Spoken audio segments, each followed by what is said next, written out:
Ang alien na pasmado ang bunganga. Beep, beep, beep, beep, beep. Ang tagalupa na viral ang mukha. Bip, bip, bip, bip, bip. Bumibip, bip, bip, bip, bip, bip, bip, bip, bip, bip, bip na ba? Ang lahat, Martian, Beep, beep, beep, beep. Enrico Pañero, Bip, bip, bip, bip, bip.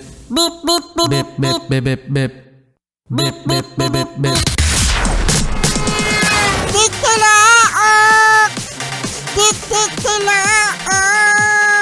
Beep, beep, beep, beep, beep. Ito na ang 101.1 Yes FM Balitan.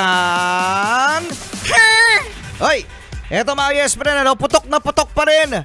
At pinag-uusapan pa rin sa social media mga Yes Friend at tad na mga post ng mga bill sa Meralco. So ngayon ay nagsalita na ang Department of Energy. Ano sabi?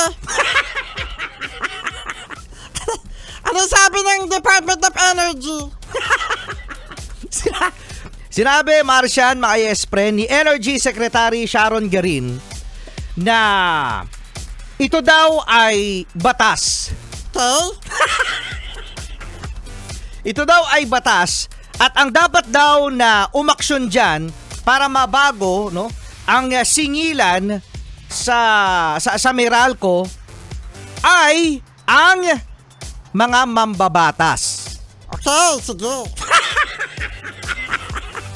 So, hanggang kailan sisingilin yan? Oh, posible mga Yes Friend, ano, na next month meron pa rin ganyan. Yeah!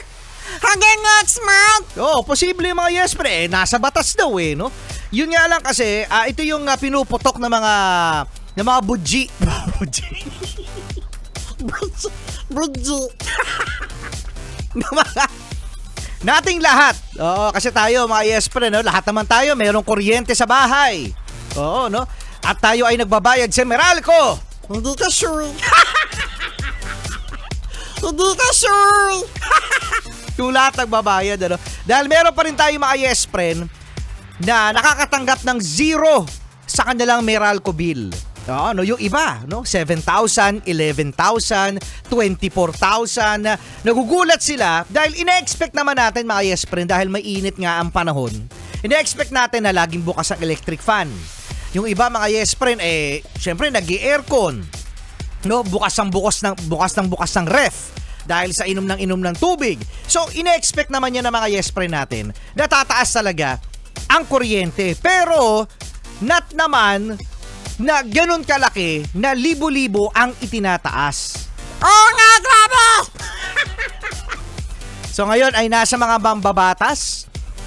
Panawagan po sa Congress, no, na sana i-priority no itong batas na ito na wag naman maipasa pa ulit sa mga mamamayan yung pagtulong sa 4Ps kasi meron ng programa diyan ang gobyerno. Bakit tayo pa na mga nagbabayad ng kuryente? Actually hindi lang daw ang Meralco, mga distributor ng kuryente sa iba't ibang isla ng Pilipinas mga Yes Friend ay meron din daw ganito.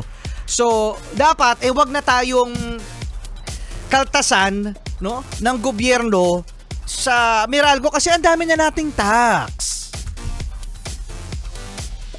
Diba? Nakaka-frustrate. Nakaka-frustrate. Ang dami-dami din nating tax, oy. No? Okay lang yan, nakawala naman sa saldi ko. Kanina ko sinasabi. Galit na galit ka kay saldi ko. Kasi, Kanina pa natin topic yan. okay lang yan, wala na sa saldi ko, nakaalis na. Ano ba yun, ano? Mali-malitang pera yung nababalitaan natin pagkatapos ganito yung mararanasan natin. Hay nako! Sige na mga Yes Friend, yan ang ating balitang... Ano, frustrated na ba kayo? Kaya niyo yan! Middle class naman kayo eh! Hello mga middle class!